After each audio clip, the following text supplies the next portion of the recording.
अस्सलामुअलैकुम दोस्तों, आपको ताज़ा तरीन जो है दरियाए चनाब की सूरत हाल से आगाह कर दिया जाएगा कि दरियाए चनाब में इंडिया वालों ने एक फिर 300 लाख यानी कि 3 लाख क्यूसेक का रेला जो है वो छोड़ा है।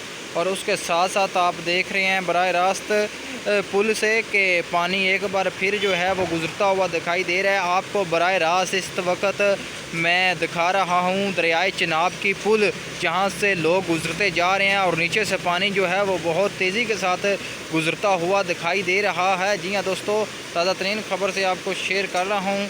ऐसी मज़ीद और ताज़ा तरीन ख़बरें देखने के लिए, दरियाए चनाब की ताज़ा तरीन सूरत हाल जानने के लिए इस चैनल को सब्सक्राइब कर लें। बराह रास्त आप देख रहे हैं कितना तेज़ी के साथ पानी जो है वो एक जगह से दूसरी जगह पर मुंतकिल होना जा रहा है।